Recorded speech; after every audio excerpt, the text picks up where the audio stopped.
Recording. Welcome everyone to the fifth day of the SEDA Winter Festival. I'm David Walker. I'm a member of the SEDA Conference and Events Committee. I'm delighted to welcome you all to this fifth and final session of what has been a tremendous series of events this week organised by SEDA. I'm delighted to welcome our international speakers today, who are going to be talking to us on a topic that is incredibly topical at the moment, about enhancing and surviving and thriving in the online space. So I'm really pleased to welcome firstly Sharon Flynn. Sharon Flynn, who is joined by a number of colleagues today, and I'll introduce them. We have Alice Hines, who's with us as well, David Maloney, and also Ruri Ogalakor. Hopefully I've got that right, Ruri. We are really delighted that you're with us today. And this is something that I've been looking forward to in particular. And I'd invite all colleagues who are in the session, if you have any questions. I know that Sharon is intending this to be very, very informal. So please do engage, use the chat facility. Sharon, colleagues, the floor is yours. Welcome. Thank you so much, David. I'm just going to share my screen, so bear with me while I do that.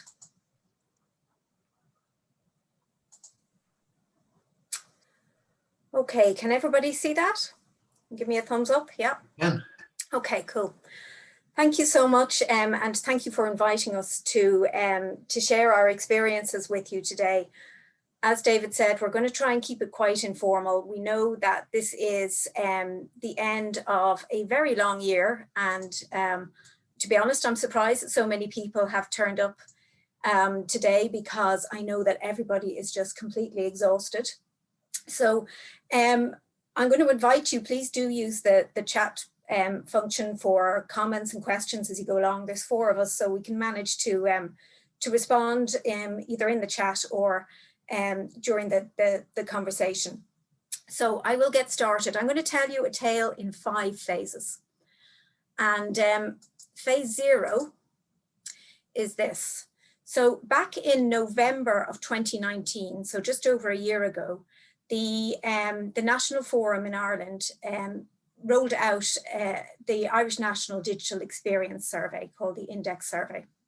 And one of the outstanding for us results of that survey was 70% of what? Does anybody know what that 70% refers to?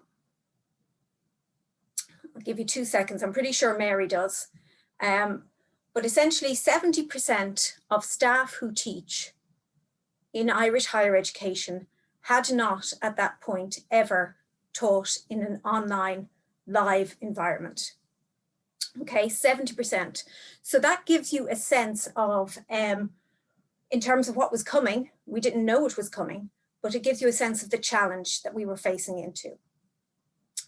So just to explain a little bit about our project, the Enhancing Digital Teaching and Learning project is funded through our Higher Education Authority Innovation and Transformation Programme.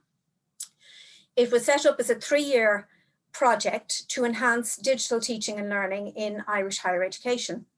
And it started in January of 2019. I'm the project manager of that project, and I work with the Irish Universities Association, but I work across the 7 universities in Ireland. So you'll see the logos along the top there. My colleagues who are with me today include Rory Ogalakor, who is a student in University College Cork, and Rory is a student intern with the project. Then we've got David Maloney, and David works with the University of Limerick, and he is a member of staff there, and he is our project person within the University of Limerick. And then Alice Hines is a student. She's a student intern based in the University of Limerick, and she works both with David locally, but also as a member of the project team across the 7 universities. So the aims of the project are essentially to enhance the digital attributes and educational experiences of Irish university students, but that's through the professional development of academic staff in the whole area of digital teaching and learning. So I'm not going to go too much into that, but I will let you know that we were all very nicely on track with the project when suddenly the 12th of March arrived, and our Taoiseach, our head of state, announced that all schools, colleges and universities were to move online from the next day. It's a situation that's familiar with you in the UK as well. It was quite a shock. We did get a little bit of a heads up warning in that Trinity College Dublin had moved online the previous week. So we had a sense it was coming, but really it was extremely disruptive, as you know. And during the following few weeks, and certainly at a lot of our steering committee member meetings, there was a lot of talk around the metaphor that essentially we were all thrown out to sea. No lifeboats, no rubber rings, no rafts. We were just basically thrown into it. And the focus at that time was very much on just continuity of teaching and learning. So I'm going to actually bring in Rory just now. Can you remember when that happened? What was the immediate impact on you? Yeah, thanks, Sharon. Yeah, so I suppose the immediate impact for me, I could probably distill down to 3 buzzwords. The first would probably be sudden, because it felt almost overnight as if all the traditional structures, which I had become used to in university, having access to labs, having access to my professors, they were all disappeared practically overnight. And some of them transferred online straight away, whereas some of them, they didn't seem to have any idea how they would transfer online, which was very stressful at that particular stage of my time in college, because I was actually in my final year of computer science. And the second buzzword then I kind of will still associate with that time is confusion. And not just for my part, but I think from all parts of the college, which is fair enough given the unforeseen nature of what happened. So for example, some of my lecturers decided to go straight to Canvas, others were emailing us their notes over email. So there was such a mishmash of different communication channels and ways of getting lectures to us. It was quite overwhelming and particularly stressful, as I said, just given the timing for me in particular, but I'm sure for many other students as well, just to be thrown into the deep end in terms of confusion regarding how online teaching would work. And then lastly, there was the stress element, which I think towards the end of term when it happened is a stressful time for students regardless, but I think that was compounded greatly by what happened. So I know for me personally, I was in the middle of my final year project and I was meeting with my advisor every second or third day. That had to come to an end. I was using the labs for my continuous assessment projects. That had to come to an end.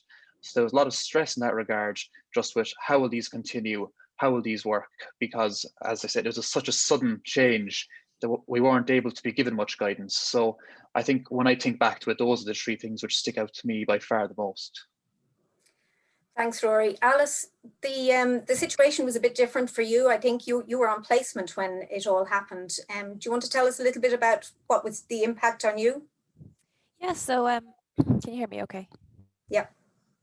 Cool. Yeah, so I was in the UK actually doing my cooperative education placement, which all UL undergraduate students have to do either in their second or third year as part of their degree. So obviously it came as a big shock to me. I was working at a school, so I almost saw it from the other perspective. I was the staff element in a school, so I was watching all these students get really stressed, but I was also stressed myself being a student. So the university did offer us the opportunity to come home if we wanted to. They developed a short course that we could take as an option to pass our placements without actually having to finish them. But I did make the decision to stay, and I am so glad that I did. People in my office were put on furlough leave, so I actually got like better experience. I gained more skills and had like a really valuable experience actually. So I'm very glad that I stayed on, although it was quite stressful. But in staying on, or in being on placement at that time, those of us who were in, or students who were in the same situation as me, actually missed out on that vital sort of couple of months to learn how to learn online. The other students who were back in college actually had that opportunity. So for students that were in the same situation as me, coming into September this year was our first chance to actually to get to grips with the online environment. So it was sort of even a bigger change for us coming in this year. Thanks, Alice. The effect on the project itself, the immediate impact was that all of my team members, who are all based in the 7 universities, all got pulled back out into local support, basically local technical support. I've got a lot of learning technologists who work with me. So they became the frontline staff members really in the effort to ensure that teaching continued. So I'm going to ask David, what was your experience in the immediate pivot, and how did staff at UL cope with the move online? Yeah, thank you, Sharon. And I'll explore that question maybe through two lenses, if I can. The first lens would be inside the EDTL project at the University of Limerick, and the other one would be outside the EDTL project, but still within the realm of digital teaching and learning. I might look first of all at the lens outside of the project in UL, and it was fortuitous enough that we have a learning technology forum in the university, and that comprises a very broad membership of learning technologists, academic developers, academic staff, disability support services, librarians, etc. So a real mishmash of a forum. But I suppose a key function of that forum is the promotion and provision of staff professional development. We as a forum met on the Tuesday, the 10th of March, 2 days prior to actually the official lockdown period commencing. And as Mary Fitzpatrick will attest to, she came in the door, and one of the main agenda items at that meeting for us became around contingency planning. It wasn't a case of if we were going into lockdown, it was going to be a case of when we were going into lockdown. So I suppose the head of the educational technology team in ITD immediately shared a collaborative Word document with us, and all members of the LTF that could very simply plotted in some professional development sessions that they could provide, amounting to a series of sessions that happened for 2, 3, and 4 weeks down the line to ensure the continuity of what later became coined as emergency remote teaching, learning and assessment. So I suppose that was realistically outside the project in the university, but then inside the project, that I had actually been working on a staff development initiative that was targeted. It was discipline specific, and I conducted an information session with heads of school, heads of department, and course directors, introducing them to the project around mid-January. I provided an expression of interest form for them to fill out, and had gotten a lot of expressions of interest to be part of the project in UL, and had successfully chosen 7 groups from those expression of interest submissions. And I suppose what they had done was they had prioritized and identified the digital teaching and learning competences and skills that they most desired to enhance. But realistically, the lockdown threw things up into the air for quite a time. And the group's prioritizations, the 7 successful groups' prioritizations, changed substantially amid the tangible anxiety of that period of time. So any professional development I had planned within the project, within my university, simply had to be put on hold as I shifted my focus towards, as Sharon mentioned, frontline support as part of our learning technology forum. One thing I tried to continue with the 7 successful groups was Microsoft Teams channel. However, it became apparent after a short time that their work was focused on just trying to get the bare replication done as soon as possible. So their time for engaging in, let's say, hours of professional development was at a minimum. So realistically, that's what it was like. And it was a nervous time, Sharon, I suppose, for, as we all know, for staff. But that's what it was like in UL's experience. Thanks, David. So I suppose back at project headquarters in the IUA where I was based, we didn't have that same sense of emergency. In fact, I was quite frustrated because I felt almost removed from all of the activity that was happening on the ground.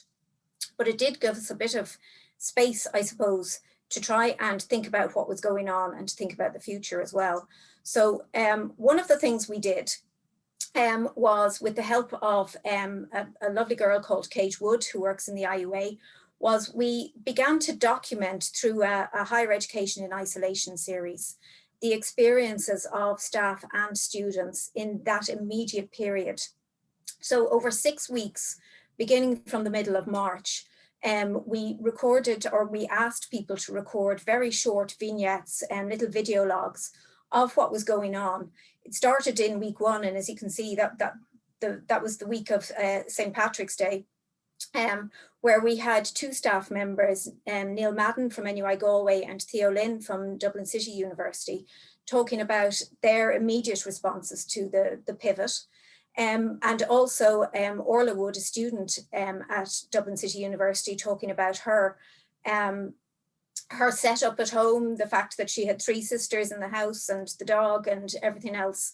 So that series is documented. We've got a collection over 6 weeks, as I say, of all sorts of staff in different disciplines, different universities, and students in different situations, including international students who stayed in Ireland, international students who went home and were in completely different time zones. We have a PhD student who had been on a sort of a spring school sort of course in Paris. And we have students who are in direct provision, traveller students, and staff with various technical experience, including one teaching from a trailer tent in her garden in Cork. So it really documented a lot of the different things that were going on. And I might ask Rory, if you don't mind, to put that that web link into the chat box, just so that people can get that and have a look if you'd like. The other thing that we were doing was we had started what we were calling the IUA DigEd community back in January, which was basically an open community with webinars organised about every 2 weeks on different aspects of enhancing digital teaching and learning.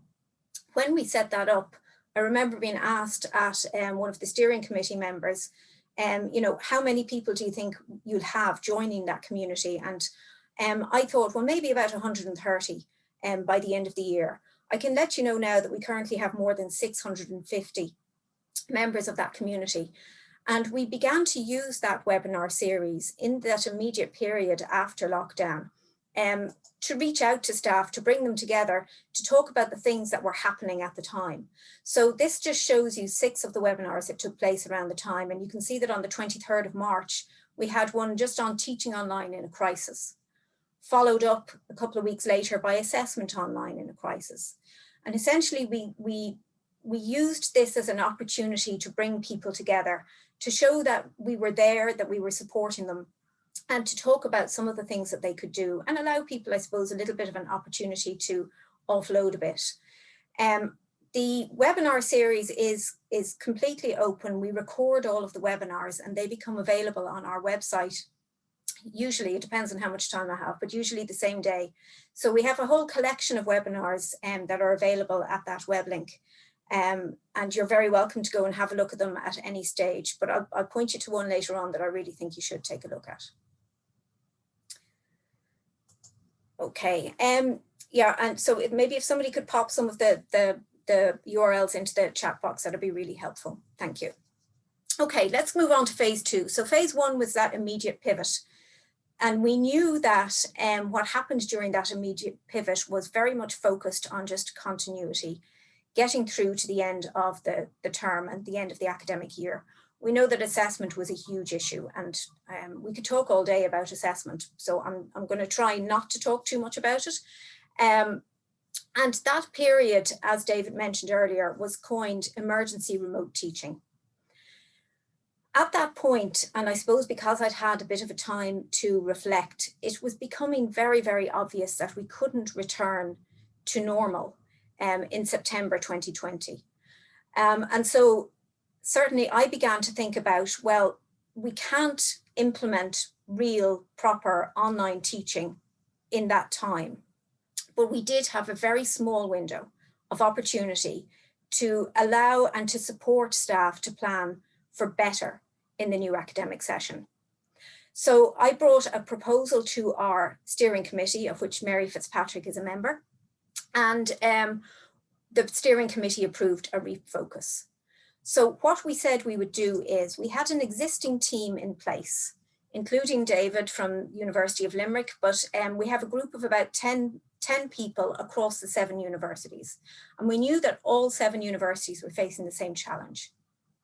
So what we said was that we would produce some sort of a resource that would allow us to move from emergency remote teaching to effective remote teaching. And these are just a couple of the principles that we had in place in order to facilitate that. So first of all, one of our project pillars from the very beginning has always been pedagogy first, that we're not talking about the brightest tools and technologies, but rather talking about how you're going to use them, what you want to do with them, and what your intention is. So that became even more important during this period, because we felt that in that initial pivot, a lot of staff were looking for help with technology. And that was the immediate response, was supporting them in their use of technology. So how to use Zoom, or how to use Blackboard Collaborate, or how to record lectures, that sort of thing. And what we wanted to do was to turn that around a little bit and talk about what you wanted to do with it. What we produced had to be technology agnostic, because we've got 7 universities involved. And let me tell you that across those 7 universities, we've got 5 different VLEs. Okay, so we couldn't assume any single one technology. We couldn't promote any single one technology. So it had to be technology agnostic. We also were aware there was an awful lot of stuff out there. And coming back to that at-sea metaphor, there's an awful lot of stuff out there about, how to teach online. And staff, to be honest with you, were just completely confused. It was too much information, and they felt that they were drowning in this sea of information. So we said that we wouldn't produce anything new, but rather we would curate existing resources. And those would be complementary to what was already existing within each of the 7 universities. As we began our discussions, the student-centered approach emerged very, very early on. And I know David's going to talk about this in a few minutes. But we also wanted to make sure that anything we produced would be open and inclusive. So not just available within the 7 universities, but right across Irish higher education. And after a bit of consideration and discussion and coming together, which again, David's going to talk about just now, we came up with the notion of planning for effective remote teaching during COVID-19. And the question that we asked essentially was, what advice would you give to a member of staff who is planning for more effective online or blended teaching in the new year? So David, you might talk us through the initial processes.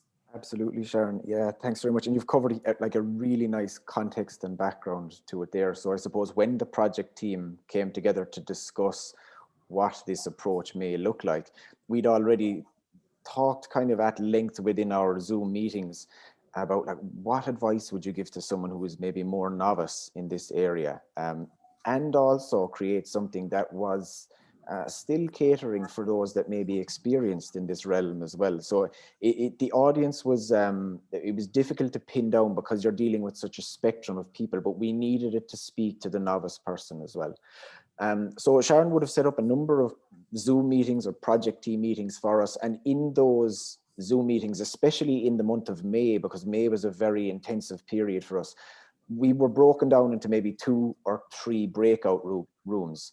And we spent our time in the breakout rooms then conceptualizing and calibrating what an EDTL approach would look like, and that could be applied across all disciplines, not just specific to maybe, business or science and engineering, arts or education, but that actually could be applicable to all.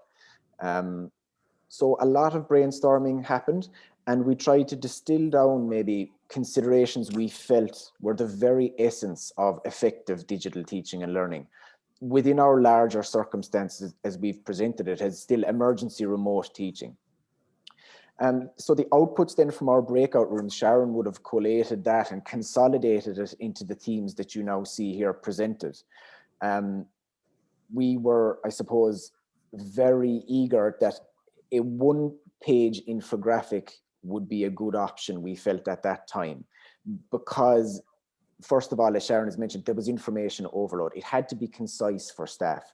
Like cognitive overload was very apparent from the staff I was dealing with. I was actually hardly able to go on Twitter myself because I just felt it was too much. And academic Twitter at that time was awash with resources to help you with this, that, and the other. So I actually had to feel myself that I needed to take a step back from that. So we felt this infographic that we decided on had to be concise. It had to be easily understandable for novice teaching staff, as I've mentioned. So not too many references within it to maybe contested or inaccessible language or acronyms. The only thing we might have included would have been synchronous and asynchronous, and there would have been definitions to go with that, or descriptions, letting staff know that, you know, this is what we mean when we say synchronous or asynchronous. And thirdly, I suppose it needed to be visually appealing so that it actually attracted attention within the sea of all of the other resources that were available at this time. As you can see, the student and considering your students is at the very, very heart of this infographic. And this may seem, I suppose, to the SEDA community like common sense or quite an obvious element. But as we also know, probably you know more than anyone else within this community, that this is not to the forefront of everyone's mind. And so we wanted to make it quite explicit that our students were at the heart of everything we were trying to do here. So yeah, that was mainly it. And we moved on then, I suppose, to plot out what each of the boxes that you see on that infographic would be. So in subgroups that were formed, I suppose we looked at what the major components of this should be at their very essence. And we came up with, you know, reflect on the emergency pivot period was the first box. And then consider content and activities, the second box. Thirdly, consider communication and engagement. And finally, consider assessment and feedback as well. And Sharon, do you want me to maybe explain a little bit about how we came up with the items beneath each theme, or do you want to? I think it would be useful. I don't think we need to go into detail, but just in terms of how we went about the curation, I think it would be useful to talk a little bit about. That's perfect, absolutely. So in subgroups, I suppose, team members on the project team with particular experience or expertise within the teams you see on that infographic then signed up to curate and collate associated resources beneath each of the teams. So to help with that, I proposed we use the collaborative wiki for each of the theme areas. And on Microsoft Teams, we used the wiki, and each member could see the work of their subgroup and could also see the work ongoing in the other subgroups as well. So there was a subgroup for each of those 5 boxes. And each subgroup then would have held its own meetings via Zoom or via Teams or whatever the case may be, and decided on ways to approach curating those resources. And it was around that time when I had to curate resources that I went back onto Twitter and I set up my RSS feed reader again, so that I was starting to see what was happening more so again out there, and to collate good resources. Also to ensure the quality of the resources, because there was so much, one of our colleagues on the project team, Julie, she came up with a series of 5 questions or criteria for the recommended resources that we were potentially going to associate with each of the boxes. And those 5 questions were very simple, but nonetheless, we needed to be able to answer them if we were going to use them as part of our approach. The first question was, what topics could this resource be indexed to? Because some of the resources we found could be indexed to more than just simply one box. For example, something within consider communication and engagement could also very easily be associated with consider content and activities. So we needed to identify what topics it could be indexed to. Then we looked at what type of resource it actually was, whether it was a case study or a template or a guide or a theory, or possibly a tool or toolkit. So we needed to identify the type. We then needed to provide a rationale for why we were actually selecting to curate that resource and why we thought it was okay to share it. So providing assurances about its copyright, whether there was a Creative Commons license associated with it, or else we'd seek an email from the author. So we'd contact an author and say, you know, was it okay to use? And then finally, we just inserted a link to where this resource could actually be found. So we were trying to curate, as I say, resources as well that were irrespective of the disciplinary boundaries. And we wanted to generate something that would have value across all if the considerations were taken into account. So yeah, that kind of sums up, I suppose, Sharon, that aspect of it. That's great. Thanks, David. And just to mention, if you do go to that web link, You can download that infographic as a PDF, but you can also download an editable version of it, because we were very conscious that even within our partner universities, they may want to make some changes or adjustments. So that is an open resource, and absolutely anybody can access it and use it. The webinars then continued. So this was part of the community. And what we did was we moved to a weekly webinar series where each webinar was associated with one of the themes of the EDTL approach. So that started in around mid-July. And then each week we would have a webinar on a different theme where we'd bring in either team members or in some cases external people who had particular expertise in a topic. We're currently getting feedback on the community, but it's interesting, some people actually saw this series of webinars as a kind of a short course themselves over the summer. And there are indications that even though at this stage the community membership was growing almost exponentially, but people did feel part of a community, which is a very positive thing. We consistently had about 40 to 60 people attending live, but as I said, the webinars are made available afterwards. At the same time then, and as the summer progressed, it became clear that students also were going to need some guidance. Rory had been recruited in early summer, and he was a successor to another student intern, Vish, that we'd had since November of last year. Student voice and partnership is extremely important to the project.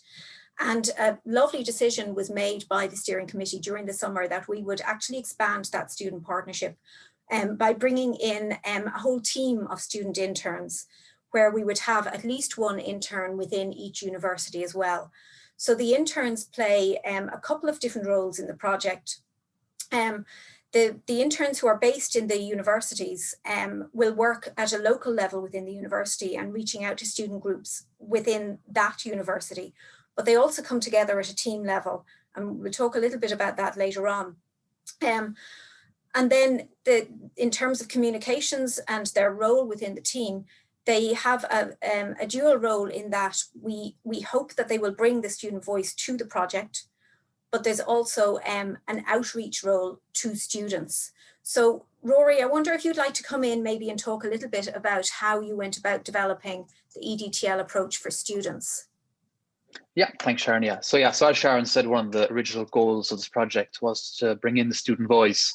And I think that having myself along with an intern in each university is a great way of doing it, because, for example, I'd primarily be involved in maths just in terms of my studies, whereas having a member in each university means that we're covering bases in terms of business schools, people doing medicine. So I think it's brilliant just to have a variety of different perspectives and experiences in online learning. So we decided that one of the first things that we would do was create one of the infographics, which Sharon just showed you, for the academics perspective, that we would make one of these for the student perspective, because as term began, a lot of students were getting a bit overwhelmed and wondering how they should approach online learning effectively from their end. So there was 8 of us in total, and none of us had actually ever met each other in flesh before. So in terms of collaborating to create this together, it was a new experience for a lot of us. So we were able to utilize Zoom initially just to get to know each other and make introductions, and then we set about designing this. So we decided that, as with the academic focused one, it will be best to take the approach where we create the headers or categories, and then we can expand upon them collaboratively. So we went through what we thought would be important to each of us. So for example, some of the students had trouble with disruption, others had trouble getting to grips with technology. So we looked at it from the perspective of what we would have liked help with initially, and then we went from there. So you might also notice that look after yourself is front and center, and we also decided that wellness would be another important area to focus on, because not only do students need to know how to stay on top in terms of technology, but when working from home, wellness is also a major factor just in terms of taking breaks. So once we decided on the headings, we used Google Docs, which allowed us to write out the headings, and then we could all collaborate, much like David said, in terms of the wiki. We could see each other's changes, we could see how each other person's approaching it, and then shop and change as we saw fit. So once we had final products, which took about, I'd say, a week of collaboration, maybe 2 weeks, we were able to send on our points to Sharon, who sent them to designer, which then came back with what you see in front of you now, which we're all very happy with. So we were able to distribute these to universities, to the relevant student unions, and also we were able to promote it greatly on social media. And we've received brilliant feedback, and we think that a lot of people are actually finding it very helpful in students, and especially as we go into the second semester, we think it's as relevant as it was going into the first. So it's gotten great feedback so far, and I think it's a testament to the EDTL project and how it's student focused, how well it turned out. Thanks, Rory. Okay, we'll move on to phase 3. So, and that was when the academic year started back again. And although a lot of the universities have been trying desperately to ensure that there would be, the campus would be open for students, in the middle of September, an announcement was made that pretty much everything would be moved online again, apart from the lab-based activities. I'm just going to hand over to David to talk about what that felt like at UL and what was happening there. Yeah, thanks, Sharon. And I don't know, a lot of people probably know already in this presentation, some may not, that we had all been geared for a blended approach for our spring semester. And then 3 days prior to the start of the semester, our government decided that actually it was going to be completely online. So, I mean, staff over that weekend were really to the pin of their collar to try to get everything ready for an online approach to learning instead of some that had devised for blended at that point in time. So it was a nervous and uncertain time, but I suppose staff met the challenge head on. And I see Mary has put into the chat there the time it actually happened. And like in my capacity, I suppose in the university, it's been really great to be a part of the work of what's gone on. As I mentioned earlier, just as part of this learning technology forum in our university in Limerick, we'd provided a few more streamlined professional development events and resources, and they were archived on our Learning Technology Forum website, which I'll put up a link to in the chat in a moment. But then with preparation really intensifying, a number of colleagues and myself felt that staff demand and capacity to attend, synchronous online professional development workshops was diminishing somewhat. Yet there was definitely a clear and continuing need to offer some sort of staff support in a flexible, reimagined format.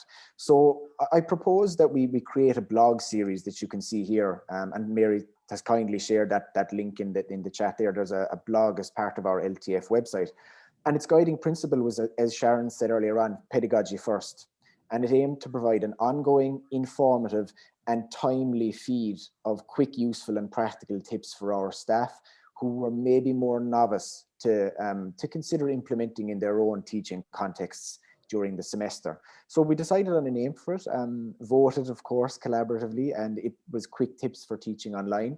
And throughout the autumn semester, we had posts almost every week of the semester from a diverse authorship of 11 different contributors, learning technologists, academic staff members who champion and enact good digital practice, librarians, and academic developers as well, as I mentioned.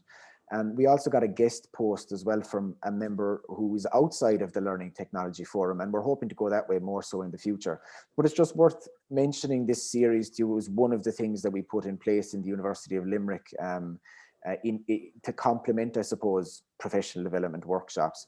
And if you visit that series, there's a semester wrap-up post. It's the final post in the series, you'll see. And all of the posts are just listed nice there in a recap list for you. So we can move on to the next slide, Sharon, if that's okay. Thank you. And then I suppose from a student perspective, that was for staff in the university. And now from a student perspective, Alice and I were very keen to develop something for students as well. So we would have put out an email to members of our student engagement and success unit, and also elected officers in our students union, to maybe discuss ways we could collaborate together. So Mary Fitzpatrick and I had worked on a document, a short guide about how learning online at UL would work for students. And some of the feedback we received from our assistant deans of academic affairs was that we should maybe unpack assessment a little bit further if possible. So Alice and I met with the Students' Union and with the Student Engagement and Success Unit, and we agreed to create a resource around success for students with online assessment, that would be a good area to develop something beneath. So I suppose during that meeting we had, the first one, there was a great point made that it's very hard to tar everyone with the one brush, and the success in one faculty or college may not be success in another. So we wanted it actually to tailor it towards undergraduate students in each of the 4 faculties across UL. You can see here that the one on screen is the Chemie Business School, and there are links to the other 3 once these slides are circulated as well. So we wanted the infographics to be concise yet have enough detail, and we also wanted them to be interactive so that students could click on small little icons or links within this one-page infographic that would signpost them out to other useful resources. So maybe Alice, you'd like to speak about the layers in the infographic and how we developed them? Sure. Yeah, so as David said, we wanted to give each faculty sort of the freedom to input whatever information they felt was most important for their students. As it turned out, even across faculties, there's a lot of differences between like what each course needed. So we did find it tough to get everyone to sort of agree on what was the best information for those students as a group. We wanted the infographic to be a one-stop shop for students to go to for all their concerns this semester. So we included things like information on like what to do if you contracted COVID-19 before an exam. On the left-hand side, we provided really good, strong tips and advice for preparing for exams and assignments, the more general stuff. But we were also able to link from here to the Student Engagement and Success website, where there's loads more information, more infographics, more tips for students. Another one of the boxes contains information about UL's institution-wide assessment plan. And then this is built on further in the additional boxes that detail the faculty-specific information. We also included information about cooperative placements, as this was cause for concern for a lot of students who weren't sure whether they would actually be able to get a placement this year. Several, as David mentioned, a lot of documents were linked from this. This graphic is intended to be a sort of an overall all-encompassing support for students, or information support for students, but they can find extra supports from this, so it links to lots of other pages. The graphics were promoted on our EDTL Instagram account, but also through UL Student Life, the First 7 Weeks initiative, and through the Glucksman Library social media accounts, really to just amplify their reach to get as many students as possible to see them. The graphics are also hosted on the University of Limerick's Centre for Transformative Learning website. And we provided the learning technologists and the academic deans, each with a PDF copy that they could distribute to their students in whatever way they felt was best, be it via email or on the VLE, or particularly through class reps as well. I think that sums that up. Thank you, Sharon and David. Thanks, Alice. Okay, at a project level then, we found that it was really important to bring the student voice to staff who teach. It's funny sometimes, I think sometimes teaching staff are almost afraid to ask their students how things are going. Maybe they're worried about what the answers might be.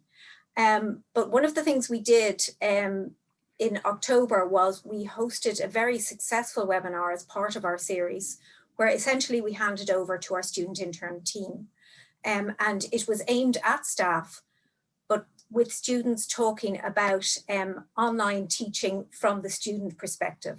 So Rory and Alice, I'd like to invite you to say something about this, how you felt it went and how you prepared for it. Yeah, thanks, Sharon. Yeah, so this was a very interesting webinar. It was actually, Sharon gave us an introduction, but apart from that, then it was the students who took it over from start to finish. So it was different, and it was probably my first time hosting a webinar, and probably the same for a lot of student interns. And we felt that it was a great success overall. In terms of structure, we kind of followed a similar structure to the work we've done before, in terms of just working off headings and expanding upon them, just with our experience so far with online learning. So for example, we spoke about how we feel that you should utilize the virtual learning environment effectively, asynchronous versus synchronous lectures, the advantages and disadvantages of each. And one area which I think was really appreciated by lecturers was the Q&A. So it kind of only struck us as we came up to the webinar that a lot of lecturers have been teaching online for maybe 6 or 7 weeks already, and they might not have gotten any feedback whatsoever on how they're doing. So what we decided to do was we opened up an online forum where lecturers could post their questions to the students, and then we answered them during the webinar, as well as they could use a chat function throughout. So this was I think this was very much appreciated by a lot of lecturers as a way to just ask questions, whether anonymously or with their name attached, and get clarification on their method and their approach, and to get student feedback on it, to see if it's considered best practice by students, or if it's actually maybe they should look into doing it a different way. So it was a very interactive webinar. We got a great feedback from lecturers throughout. And I think that overall it benefited them greatly. And it was a great opportunity, I think, to get a student feedback, which is not something that a lot of lecturers would have had access to in the first few weeks of online learning. Yeah, and it was such a successful webinar. We had about 40 people, I think, attended it at the time, but the webinar has been viewed about 400 times since then. And one of the things that people came back to us with was, is there any chance the students could produce a quick tips sheet for staff? And so that's exactly what they did. It's a one-pager. It's downloadable from the webinar page. And again, it is completely open. So if you're interested in having a look on tips by students for staff on teaching online, please do and go and have a look. And I mentioned earlier that all of our webinars are available online. If there's one that you decide to watch out of the 24 that are there for this year, watch this one. It is absolutely fantastic. And I think it's a great example of how students can come together. You know, we talk about group work a lot, but the students came together and they produced an absolutely fantastic resource, and it was completely their own. So I think that it's a great example of that. And as Rory said, you know, these students, they come from 7 different universities. They've never actually met in person. And I think that that's quite incredible, really. I'd like to bring Alice in because I mentioned that one of the roles of the student interns is to reach out to students. And so we actually have an Instagram account, which is run by our students. It's an absolutely fantastic account. So if you're on Instagram, maybe give them a follow. It's at EDTL.IUA. But Alice, would you like to speak a little bit about the Instagram account and the campaigns?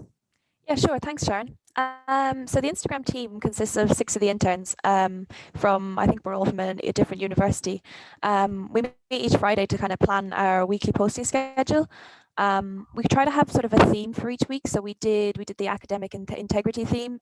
We did a mental health week. We did a self-care week. We did, I think, 2 weeks worth of tips of online assessments that you can actually see on screen there. We're aware that students are struggling with, as Rory mentioned earlier, they're struggling with loneliness, they're struggling with mental health issues. There's a lot more concerns than just to do with the digital environment this semester. So we wanted this page to be a place that they could come to address those concerns as well as the digital aspects.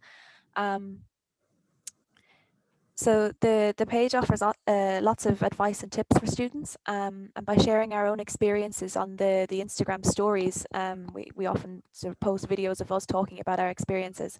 We hope this makes us kind of more accessible. We want the students to be able to actually come to us. We often put up sort of question boxes asking, you know, how you're getting on. We really want it to be an interactive page, and we have quite a small following at the moment, but we're hoping in time throughout next semester that we'll be able to sort of interact with our students more. We want them to tell us what they're struggling with and really get and provide advice on what they really need. So in time we're hoping that's where we're going to take it. So yeah, please do give us a follow. Thanks a million. Thanks, Alice. So I am keeping an eye on time just in case Joseph and David are worried. This is really our final slide, and phase 4 is hope. We know that semester 2 is going to continue pretty much as semester 1. Numbers, cases are increasing again here in Ireland. We're looking into a fairly lonely Christmas, I think. However, there is hope, and the vaccine will start getting rolled out soon. And yes, there is hope for a return to campus. But does this mean a return to pre-COVID practices? We're certainly seeing among some staff members who are exhausted at this stage a nostalgia for what was happening before, but we know that teaching, learning and assessment practices weren't perfect before COVID. So we're kind of hoping that things will develop perhaps in a new way. So I'm just going to finish off by asking each of my colleagues just very briefly, what can we learn from this, and what does the future of teaching and learning look like? And I'll go first to David. Okay, thanks, Sharon. I'll be very brief with this. I just feel that digital will be an ever more present part of teaching and learning as we know it. I think it's hopefully more informed and baked into teaching and learning also, rather than your add-on or an inclusion or extra thing onto a traditional approach to teaching and learning. I believe it will just be a more common part of it. And I also think then that design informed programs and modules and design thinking and that kind of thing will play a greater role as well. In terms of student input and feedback there, I think this year we've had really illustrates just how important it is to be in close contact with your student voice as well. And I do think that as we go forward, that the student voice will inform how we approach teaching and learning in general. I'd also like to see maybe assessment as learning be something that's talked about more, because I think sometimes that's hidden in the workload, that we don't count assessment as part of the workload as much as we should. And I think digital has actually brought that to the fore a little bit. So yeah, that's how I just see things anyway in the future. Thanks, David. Rory, what do you think teaching and learning is going to look like in the future from a computer scientist? Well, I think in terms of computer science, the fact that we're all working from home now with our computers, I think a lot of our lecturers are taking a fresh approach to assessments, which I think could really be beneficial if it carries on. So for example, in one of our modules, instead of having the traditional end of year exam where we'd write out what we learned and do diagrams, we were actually asked to implement what we learned and create a program with others. So I think just in terms of actual practical applications of skills, rather than just the traditional open book, the traditional closed book exam at the end of the semester would be a great thing to take from this. And along with that, I think it probably won't happen, but I think I'd hate to see us going back to completely where we were and just undoing all the work we've done here in terms of moving stuff online. So for example, if a lecturer is giving an MCQ exam, why not use the VLE to give it and give people the options to do it from home rather than bringing them into the lecture hall and having them do it from there. And much like if they're hosting a lecture, a lot of lecture halls already have the facilities to record lectures. So why not record your lectures, upload them, so students who can't make it can watch them and can revise, and other students can use them to revise. So I think we can really take what we learned from this and blend it with the traditional approach, which I know a lot of us are missing. I think it'll be beneficial for students and lecturers alike. Thanks, Rory. I'm going to give the last word to our youngest team member, Alice. And just before she comes in, I just wanted to let you know that Alice has got an exam at 1 o'clock. So I'm sure we all wish her the very best and thank her for joining us today. But Alice, what does the future of teaching and learning look like? Well, despite the challenges this semester, I have really enjoyed the online environment. There's so many benefits, really. We don't need to go through them all. But I think the one thing I want to see in the future is just consistency across every aspect of the online environment, consistency in the information you provide to your students, consistency in how you provide it. You know, module outlines changing in week 9, week 10 just isn't okay. Like, it's just so unfair on students. And I think we feel quite disconnected from our class. We don't see our lecturers, we don't see our peers. So when we feel that there's information going around that we're not in control of, we have no idea where this information is coming from, we don't know our lecturers, there's just that degree of unfairness. And I think students are really, really struggling with that sort of connection, and that, like, just that everyone feels the same. There seems to be for me, I feel like there's a degree of like slightly inequality in that some students are getting information that others aren't. So I hope that is just more consistency next semester and in the future. And thanks a million about the exam, Sharon. Okay, that's it from me. My very last slide is just to say thank you all for sticking with us, and thank you to the SEDA committee for inviting us to be part of today's and this week's festival. Thank you. Thank you, Sharon. Thank you, David. Thank you, Rory. Thank you, Alice. To sum up, my mind is blown by what you have collectively achieved. It is so impressive, and I'm sure I speak for everyone. I say thank you for sharing all these resources openly, because they are excellent, and certainly it stops us having to reinvent the wheel. It's magnificent to see this. For those colleagues who are able to continue, I appreciate many may have to leave, but we have time for some questions, and I'm sure that there are many questions. So if you have a question, please feel free to just either post it in the chat and we'll pick it up, or if you'd like to turn your camera on and speak, you're more than welcome. Eva. Really fascinated by the use of student voice in the project, and particularly the session in which the students spoke back, as you could imagine, you see in theory, to lecturers. What kind of culture do you think facilitated that? Because I think it's not always possible, it's not always feasible to create those sort of contexts without the appropriate culture, which welcomes student voice, which is receptive to feedback in that manner. I think one of the pillars we identified for the project very early on was that student partnership was important to us, and it became one of our 4 pillars initially. Like many other steering committees, we have got a student member who comes from the Union of Students in Ireland, and he sits on our steering committee, and that's fantastic, and he's very good. But he sits on a lot of steering committees, and he's involved in a lot of different projects. And I feel certainly that sometimes when we talk about student involvement and student voice, it tends to be a tick the box exercise, and you get whoever is the student union person is involved. So quite early on, I was very keen to do something more than that, and that was how we got our first student intern involved in November 2019, and really he was such a breath of fresh air, and he brought so much to the project that it was very easy for me then to be able to recruit his successor, and that was Rory, but also to go to the steering committee and to say, I think it would be really great if we could get student interns on each campus, because although we were trying to reach out through through our single student intern to the various student unions on campus, they're all very busy people. So we said, it would be great to have just a person whose role it was to bring the student voice to the project. And so I don't know if Mary would like to come in on this, because you're part of the steering committee, and Mary has always been very supportive of this aspect of the project. But I have to say that the student intern team has completely transformed the project. And what we find is that, certainly with the webinar, maybe it was unexpected for people, but we've got such a fantastic reaction from staff that we're able to, we just feel that it's a fantastic direction for the project to be able to support the students to bring their voice, particularly at this time.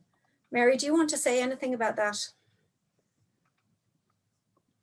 I wouldn't dream of interrupting, Sharon. You've captured it perfectly. To say that the students are invaluable in the project is an understatement. They're absolutely work so well with the project team, and the students on the various campuses react so much more positively, I think, with no disrespect to any of us around this table, to the students. So developing resources for students by students has just been incredibly valuable. So thanks to everybody. It was a brilliant presentation, guys. Brilliant.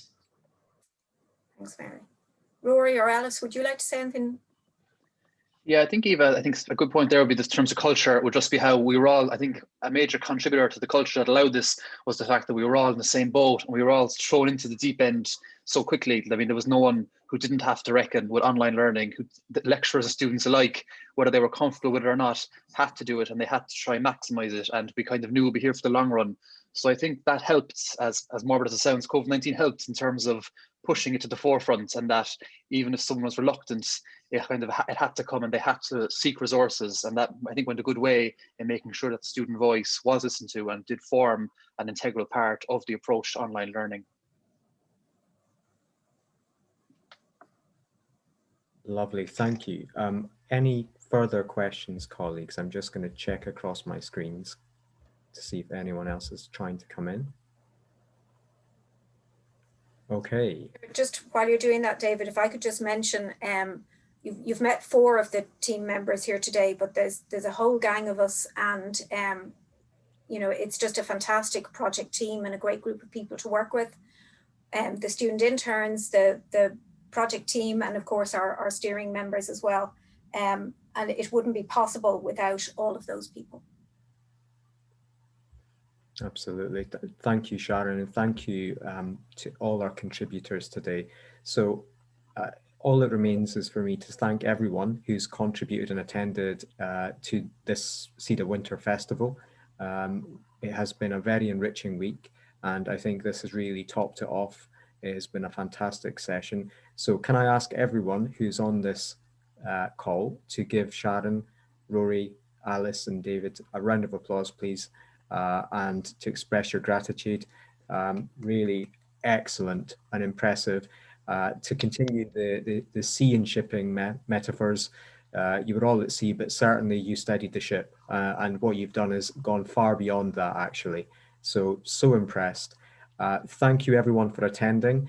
On behalf of SEDA, I wish you all a very happy festive season. I hope you have a peaceful and restful break, and that we will see you in future SEDA events in 2021, a year of hope, as Sharon says. So thank you, everyone.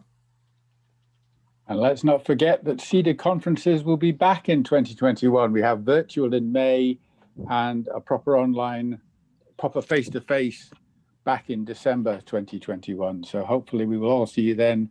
And we look forward to hearing about how this project is going to further develop. So a terrific end to the week, and we look forward to hearing from everyone in 2021.